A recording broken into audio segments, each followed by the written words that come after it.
Doutor Alberto Lopes, vamos começar esta nossa conversa com uma pergunta quase que obrigatória. Ainda existe muita gente que não acredita na Claro. hipnose?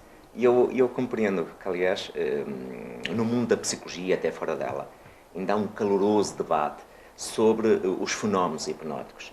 E quando falamos ainda há gente que não acredita em hipnose, eu acredito que, na realidade, não é questão de acreditar ou não na hipnose, visto que todos nós entramos num processo psicologicamente idêntico à hipnose. A cada 90 minutos os estudos apontam isso. Quando sonhamos acordados, quando entramos em devaneio, quando vamos a conduzir e não damos conta do caminho passar. Isso acontece porque, efetivamente, nós, de alguma forma, entramos em auto-hipnose. Um facilitador, é isso que é um hipnoterapeuta, apenas vai criar, ampliar estes estados naturais e biológicos de transe em níveis mais profundos para que possa, de facto, fazer mudanças qualitativas e quantitativas na pessoa. Portanto, a mensagem que, se calhar, eu gostaria de passar é que a hipnose é uma técnica científica, não é uma questão de acreditar ou não acreditar. O que as pessoas podem, e eu creio que é isso que se passa, é por vezes o receio que possam ter sobre o que é uma sessão de hipnose. Daí que eu acho muito relevante, acho muito válido estas abordagens, o trabalho que efetivamente estão a fazer, porque transmite uma imagem séria, credível, de um fenómeno natural, que é tão natural como respirar. Mas qual é, afinal, a definição de hipnose? Muita coisa. Se nós pensarmos que, e deixe-me fazer, saiu recentemente, a semana passada, uma estatística do Observatório para a Saúde Mental, que diz que desde 2014 a 2017 aumentaram 33% o consumo de antidepressivos e ansiolíticos. Ou seja, as terapêuticas convencionais não estão a dar solução. A psicofarmacologia, aquelas abordagens mais lentas, mais impenetráveis, mais profundas, que levam anos as pessoas a ficarem em terapia, não estão a apresentar resultados. Isso leva-nos a concluir que, se calhar, nós estamos a abordar as doenças psicológicas de uma forma errada. Quem é ator no terreno percebe que a hipnose ajuda rapidamente a ultrapassar uma depressão, combate os principais medos e fobias, ajuda a preencher o vazio que fica após a perda, porque a morte está associada à vida e isso é inevitável, mas parece que nunca estamos preparados para a perda das pessoas que amamos. E fica sempre um vazio interior. A hipnose ajuda nas adições, como o tabaco, o álcool, até nas doenças psicossomáticas. Eu estou a pensar na fibromialgia, na artrite reumatoide, nas principais doenças de pele.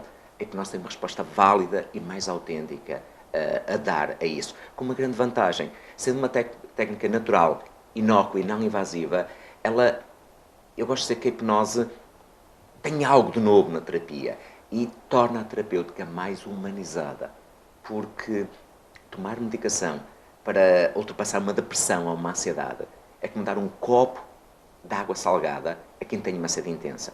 Por segundos, parece que traz alívio, mas rapidamente a pessoa necessita de beber mais e a médio e longo prazo vai ser fatal para o organismo, porque ele vai entrar em colapso. Portanto, a felicidade, o equilíbrio, o bem-estar não está numa molécula, num comprimido, mas no encontro com os nossos medos, na libertação das dores que nós fazemos do passado, de forma a que possamos crescer, porque eu tenho para mim que não há boas nem más experiências de vida, mas oportunidades de crescimento. Existem vários tipos de hipnose. A clínica é a que mais procura tem? Sim, e disse muito bem, gostei muito da questão. A hipnose, como a psicologia, como qualquer área médica, tem evoluído ao longo do tempo. Desde a hipnose clássica, que na altura substituía o sintoma, mas que eu não considero, porque quando tiramos alguém o hábito de fumar, por exemplo, o hábito de fumar, muitas vezes a adição ao tabaco é uma doença, é uma adição multifatorial. Muitas vezes é uma muleta que está a substituir ou que está a ajudar a pessoa a enfrentar uma ansiedade, uma depressão. A hipnose permite tratar a origem. O que é que representa a adição? Se a pessoa está deprimida, o que é que fez a pessoa deprimir? Então, a abordagem clássica substitui um sintoma por outro, ou seja, ao tirar o tabaco, a pessoa tinha tendência a desenvolver uma úlcera nervosa. Quando nós falamos em técnicas mais terapêuticas e quando falo na hipnose clínica, nomeadamente, e aqui vou chamar uma área que me é querida por excelência, a hipnose-regressão, nós entramos pelo sintoma, mas o nosso objetivo é a origem, as raízes do problema. E à semelhança de uma árvore, é fácil o público compreender que nós podemos cortar um ramo no arbusto, mas ele vai nascer para o outro lado, não é? Quando nós vamos à raiz, como se costuma dizer, a árvore morre de pé, nós vamos à raiz do problema, onde tudo aconteceu pela primeira vez. Vamos resgatar a dor, vamos resgatar a nossa criança interior, muitas vezes esquecida, maltratada, abandonada. trazê-la ao presente, cantar a dor, de forma que a pessoa entre em equilíbrio. E quem faz um trabalho terapêutico de hipnose clínica de regressão, encontra respostas para os seus problemas, ele desperta para a vida com uma perspectiva, com um respeito muito mais profundo. Disse-me da última vez que conversamos que a hipnose é um ato natural e não deve ser confundida ou associada ao ilusionismo que vemos na televisão. Continuamos a ter medo daquilo que desconhecemos? É um pouquinho isso. O medo desconhecido é legítimo. Eu compreendo muito bem os céticos, eu respeito as suas opiniões. Agora, eu tenho para mim que é uma pena não utilizarmos uma técnica tão poderosa só porque a desconhecemos. Vamos levar a hipnose para as faculdades. É importante dizer que o público lá em casa perceba que a hipnose atualmente está a ser estudada nas principais faculdades do país. No Hospital de Santa Maria e na Universidade de Medicina do Hospital Santa Maria em Lisboa, eu tenho um grupo de colegas que tem feito isso, o Mário Simões e a sua equipe. Aqui no Norte, no Porto, e felizmente eu tenho o prazer de colaborar com isso, visto que eu sou o presidente da Associação Portuguesa de Hipnose Clínica e Hipnoanálise, e sou convidado, seja para dar formação na Faculdade de Medicina aqui do Hospital São João, seja no Instituto de Ciências Biomédicas Abel Salazar. Ainda há pouco tempo fizemos um estudo comparativo na hipnose de controle da dor, e os resultados foram extraordinários. É importante dizer que já há uma unidade da dor lá embaixo no Hospital Santa Maria, que já tem um enfermeiro, colega meu, que ajuda as pessoas, através da hipnose, a lidar com a dor. Ou seja, a hipnose é uma técnica científica, está a ser estudada. Agora, é preciso que estes estudos cheguem ao grande público. É preciso que o público perceba que a hipnose não tem nada a ver com aquela imagem caricata do indivíduo com um manto todo esotérico, com um relógio diante de nós e que manipula a nossa mente. Isso tem a ver com filmes, tem a ver com ilusionismo. A hipnose, sendo uma técnica natural, sendo uma técnica mais autêntica, traz algo novo à terapia. E a mensagem que eu quero passar para o público que nos ouve é que não devia ter medo daquilo, que o universo que Deus não teve medo de criar. E a hipnose é um ato tão natural para respirar. Eu costumo dizer que a nossa evolução filogenética, a nossa arquitetura neuronal, foi concebida para entrarmos em estados biológicos e naturais de transe. Quem são os seus pacientes? Olha, eu tenho desde o diretor clínico de uma grande instituição hospitalar, desde o médico, desde o psicólogo, à dona de casa, à senhora que faz as limpezas, não vão de rua com todo, que merece todo o nosso respeito. Ou seja, eu cada vez, e eu sou responsável por três grandes clínicas no país, e no próximo mês pretendo inaugurar outra, um novo espaço, bonito, moderno, envolvente, tendo aquele ar clínico, aquele ar pesado, como se nós nos sentíssemos em casa. E a procura não para de aumentar. E isso é sintomático. Isso dá-nos, de facto, uma mensagem e diz que as pessoas cada vez se preocupam mais com o seu bem-estar e que percebem que a solução para os seus problemas não está num comprimido, mas que a vida vai nos lançar muitas vezes ao chão, mas compete-nos a nós, somente a nós, arranjar força para nos levantarmos. A hipnose pode ser aquela força que nós procurávamos em algum lado. Sendo uma técnica inócua, natural e não invasiva, faz uso dos poderosos recursos adormecidos na nossa mente para fazer a diferença. Conhecer-te para querer-te e não para te esconder é a máxima que eu utilizo na hipnose clínica, na hipnose regressão. Que respostas as pessoas encontram nas suas consultas? Sabe que em psicologia nós temos uma máxima que diz que sofrimento sem sentido é patológico. E a pergunta que nós devemos colocar é: onde é que vão os nossos silêncios quando nós não compreendemos os traumas do passado? Onde é que vão as nossas dores quando passamos por momentos traumáticos e que nos sentimos abandonados, maltratados, por momentos de máxima tensão? E eu digo-lhe, o que a mente não consegue resolver, o corpo encarrega-se de transformar em doença. E esta é a principal causa das depressões, das ansiedades, ou até dizer, da maioria das doenças psicopatológicas. Então, as lágrimas que nos recusamos a chorar, o corpo vai transformar em doença. E onde é que elas estão? Nós temos que ir à origem onde é que elas aconteceram. Daí que, quando me pergunta que tipo de pessoas procura essa terapêutica, eu digo, todos nós, qualquer ser humano que sente, qualquer ser humano que passou por experiências do passado e que não as conseguiu resolver, embora compreendamos que há seres humanos que têm um sentido de resiliência, que conseguem ultrapassar. Ótimo, ainda bem. Mas Preste atenção quando a história se repete. Quando nós estamos a passar por um padrão repetitivo de depressão, de ansiedade, quando nós atraímos para nós, parece uma série de acontecimentos que se repete sistematicamente, preste atenção se não ficou algo pendente no passado. Porque a ideia de que não, o passado não devemos mexer porque está tudo bem, não está errado. A nossa mente inconsciente é um vasto reservatório de experiências e saberes e fica lá armazenado. Portanto, a ideia que não mexer no passado porque ele já passou, não está correta. Porque, mais uma vez, e Freud ensinou-nos, as emoções não expressas nunca morrem.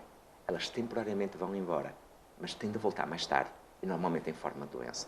Portanto, se quer encontrar o equilíbrio, se quer curar, por favor, partilhe as suas angústias, as suas dores, partilhe com um especialista.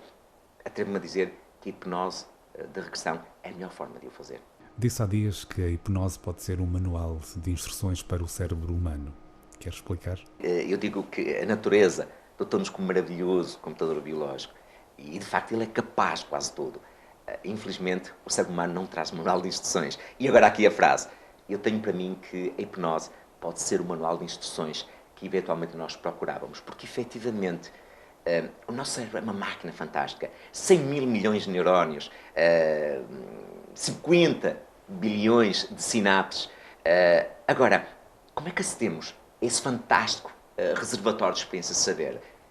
A hipnose permite utilizar esses recursos adormecidos dentro de nós, num ambiente controlado, porque o setting hipnótico, com uma música de fundo, com um terapeuta competente, com aquela segurança que só a hipnose pode dar, de facto, nós podemos aceder a esses potenciais adormecidos, fazer um mergulho introspectivo nas trajetórias do nosso ser e perceber que na história de vida de todos os seres humanos, os sucessos, as derrotas, as perdas, os ganhos fazem parte de uma vida equilibrada.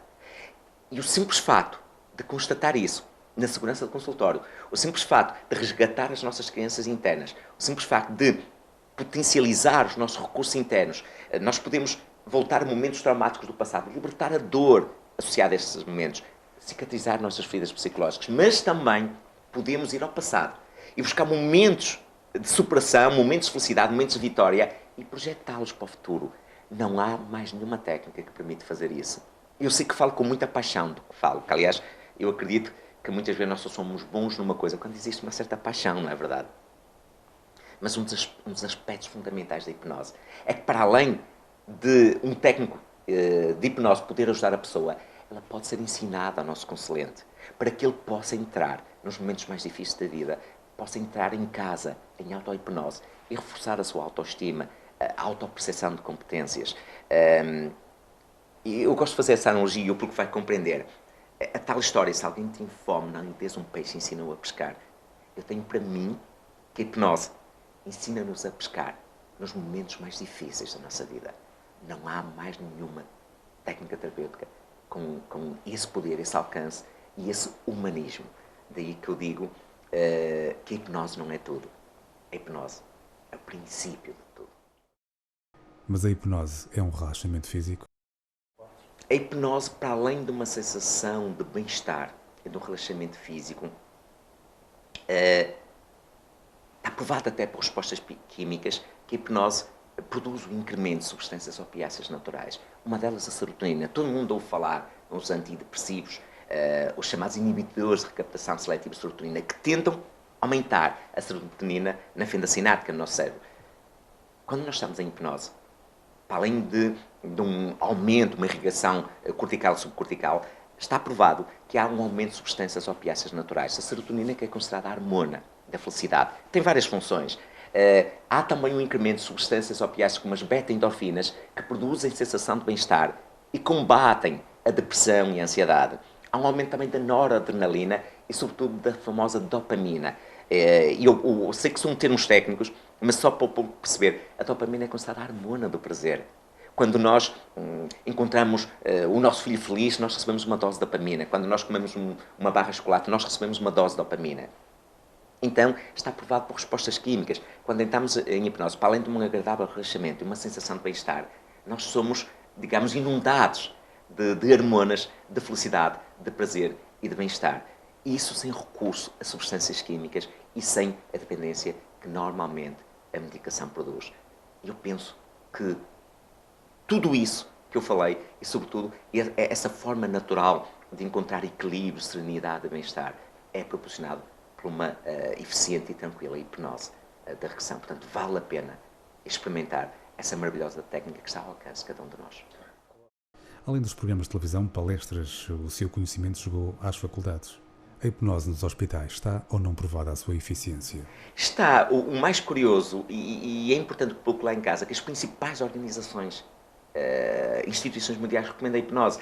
A Organização Mundial de Saúde recomenda a hipnose desde 75, dizendo que é um dos maiores avanços da psicologia. Porque a hipnose é psicologia, é importante passar esse pouco lá em casa.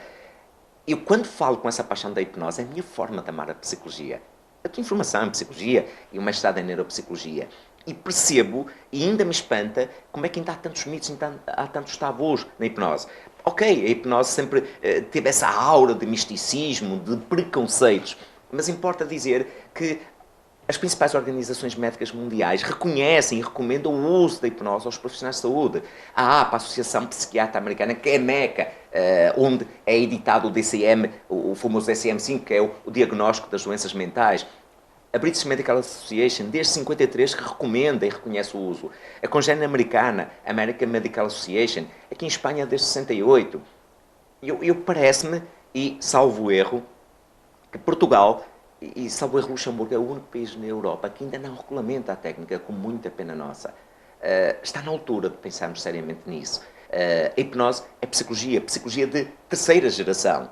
Ou seja, sendo uma técnica, uma terapêutica rápida, mais natural e mais autêntica, ela traz algo de novo às longas, impenetráveis e muitas vezes viciantes terapêuticas do passado, que mais não faz do que prolongar a doença.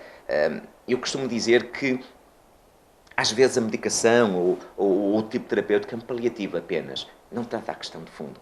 A hipnose vai à origem, à raiz do problema e resolve isso, mas sobretudo importa dizer que a hipnose é uma técnica científica reconhecida pelas principais organizações mundiais de saúde e isso é importante que o público perceba lá em casa. Será que todos nós podemos recorrer a essa maravilhosa técnica? E nós, quando trabalhamos em investigação, eu sou investigador na área da hipnose, como eu lhes disse, fui responsável por um estudo ali no Hospital Santo António, junto com alunos do 4º ano de Medicina do Instituto de Ciências Biomédicas Abel Salazar. E os resultados foram extraordinários, de facto. A pergunta que ponho é, todos nós somos hipnotizáveis? Todos nós podemos recorrer a essa técnica? A escala, uma das escalas mais importantes que permite aferir a sugestibilidade da pessoa à hipnose, ou seja, de que forma a pessoa é mais hipnossensível ou não, demonstra que cerca de 90% da população portuguesa, estamos a falar num N de 720 pessoas, é passível de recorrer ao uso da hipnose, já que reage a transmédios e profundos da hipnose. Cerca de 10% das pessoas, por mecanismos próprios de defesa, não são suscetíveis à hipnose. Ou seja, pessoas que gostam de estar sempre ao controle, pessoas que racionalizam demasiado, pessoas que querem ser observadores e observados ao mesmo tempo, boicotam o processo hipnótico. Porque uma das grandes verdades da hipnose é que ninguém entra em hipnose se não quiser. É necessário colaboração. A hipnose é como uma dança, certo? Se o outro não acompanhar a nossa dança, vai-nos pisar ou nós não conseguimos dançar. Então, a ideia é, as pessoas que realmente, genuinamente querem passar pelo processo hipnótico, podem usufruir dos seus poderosos efeitos. Agora, há pessoas que vêm para o consultório numa questão de desafio, numa questão de insuflar o ego e dizer assim, eu quero-me provar que não me consegue hipnotizar. E a mensagem que eu passo lá para casa nesse momento é, se você quer provar a alguém que não entra em hipnose, não perca tempo. Eu, como hipnoterapeuta, admito desde já, que não consigo hipnotizar. Quem não quer ser hipnotizado? É preciso colaboração do outro lado. E eu digo muitas vezes que para haver hipnose é preciso duas grandes condições. Uma, alguém que esteja disposto a hipnotizá-los. E a outra fundamental, do lado de lá, alguém que queira ser hipnotizado. Portanto, estando essas duas condições reunidas, todos nós podemos usufruir dos maravilhosos efeitos da hipnose. Foi responsável por um estudo sobre hipnose no controle da dor. O que é que foi possível verificar e apurar? Deixe-me dizer-lhe que eu fui o coautor de um estudo comparativo entre o remifentanil e a analgesia hipnótica, e os resultados foram, de facto, muito interessantes. e foram feitas, como disse, ali no ICBAS da Universidade do Porto, junto com o Hospital de Santo António. Mas, entretanto, há cerca de 2 anos eu tenho, como equipe, tenho utilizado a hipnose para ajudar a combater os efeitos quimio e radioterapêuticos do tratamento do cancro. O cancro é um flagelo. Os estudos apontam que 3 em cada 5 pessoas irão desenvolver algum tipo de cancro ao longo da vida. Isto é aterrador. É mais 50%. E os casos não param de aumentar. Nós temos vencido a maioria das doenças, mas estamos a perder a batalha contra o cancro. Daí que, se a hipnose permite combater a dor, será que ela não poderia ajudar em algo mais? Então, em colaboração com 2 instituições, nomeadamente a Europa College, que trabalha ali no edifício da Liga Portuguesa contra o Cancro, e a Mama Help, ela tem sinalizado doentes que, eventualmente, estão dispostos a recorrer ao uso da hipnose para ajudar a combater as náuseas, as insónias, a depressão que advém após receber o estigma de uma doença crónica irreversível, que muitas vezes traz em si o estigma de morte anunciada. Não é fácil receber essa notícia. E hoje vimos aqui, inclusive, de facto, alguém que lidou com o cancro. É terrível, é aterrador. E verificamos que, para além de ajudar a eliminar as náuseas, a atenuar a dor, a atenuar as insónias e ajudar a pessoa a libertar-se da depressão, da ansiedade que advém após um diagnóstico do cancro, nós verificamos que a hipnose vai mais além. A hipnose ensina a pessoa a reagir à doença. A hipnose reforçou o sistema imunitário. A hipnose fez com que a pessoa, através de várias técnicas, conseguisse ganhar força de viver. Porque eu tenho para mim que a pior coisa que pode acontecer a alguém que recebe o estigma de morte anunciada, um cancro mortivo, de grau 3 ou grau 4, a pessoa desista de viver. Porque quando a pessoa deprime, o sistema imunitário também deprime. Certo? E, obviamente, o sistema imunitário, tanto deprimido, não vai reagir à doença. A hipnose permite, de facto, reforçar o sistema imunitário. Permite atenuar os efeitos quimioterapêuticos e radioterapêuticos da terapêutica do cancro. E, sobretudo, e eu quase que me atrevo a dizer, eu sei que isso pode chegar a alguns clínicos, a hipnose ajuda a pessoa a enfrentar o cancro e, sobretudo, a vencer o cancro. Muito obrigado. Nada. Obrigado. Cumprimentos lá para o povo que lá em casa.